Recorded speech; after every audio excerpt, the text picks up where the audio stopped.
in a way, lockdown is an abuser's dream. So we're not just a domestic violence service. Our mission is to empower women to lead healthier, more productive lives free from abuse. We have a domestic abuse caseworker.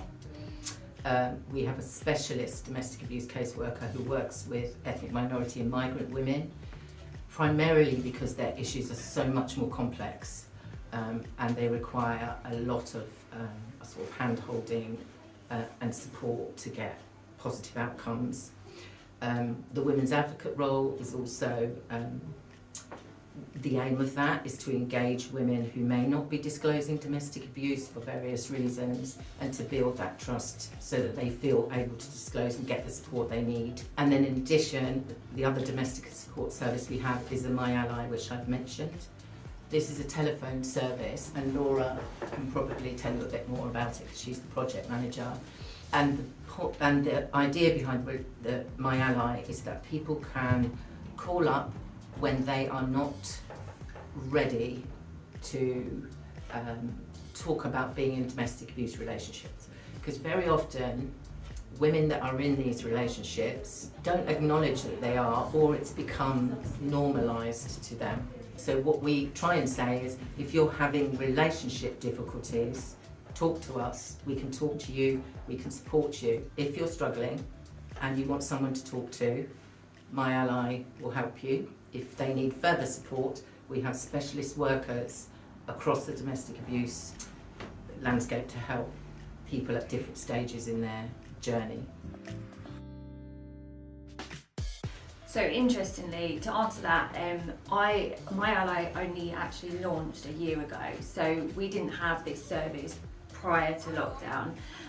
So we've kind of established the whole project with it, you know, in the midst of that. And I came on board at that time. So in a way, lockdown is an abuser's dream.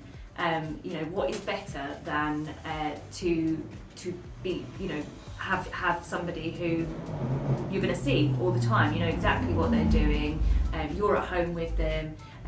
So throughout that sort of lockdown period, I do know that a lot of emergency services and a lot of emergency helplines that are out there, those calls obviously escalated quite a lot because being stuck in that kind of environment was escalating the abuse. So the emergency side of it has shot up, and you know, the reporting to the police and things like that throughout the lockdown. Whereas what we're finding is that actually calls to services such as My Ally, but also to our domestic abuse team, it's kind of, when you're in that lockdown situation, you're not actually able to have the time to pick up the phone.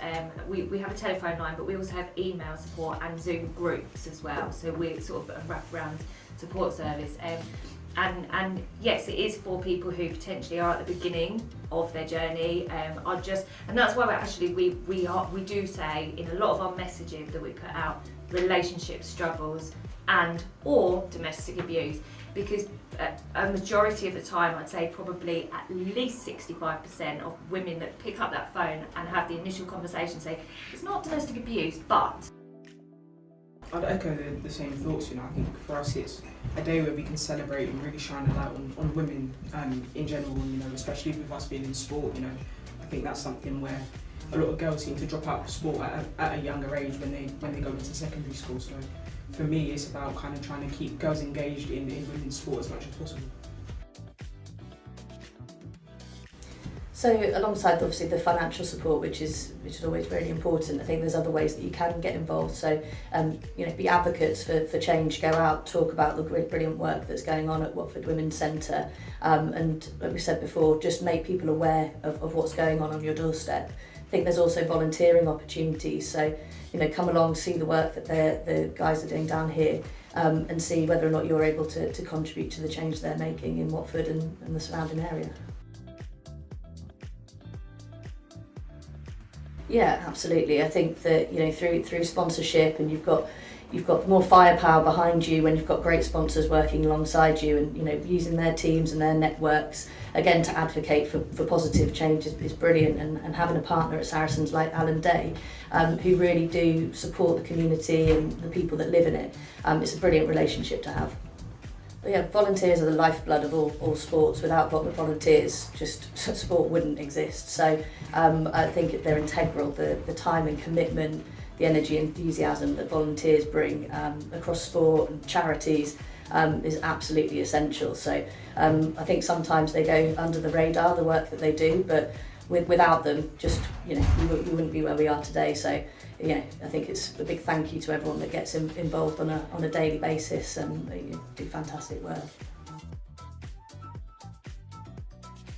It's, in configuration terms, it's not really fit for purpose. When I kind of talk to you a bit about the range of support services we offer and the number of service users that we see a year, over 1,000, the building just doesn't have the capacity or the configuration to meet those needs in the best way. So we have been working with an architect and a property consultant to kind of get some ideas about how we can improve really just the reception area, so we're able to provide a welcoming and safe space for women coming in, and also to give our staff better working conditions. Currently they don't have anywhere to eat for lunch, we're not really able to get together, and some of the offices are in desperate need of refurbing, and you can just hear, can't you? Soundproofing is great. So we've been fundraising for, I would say, probably nearly 18 months now to try and hit our target. We're probably about £5,000 short for completing that, but the full refurb with the fixtures and fittings and everything that the architect has So you just need a final push.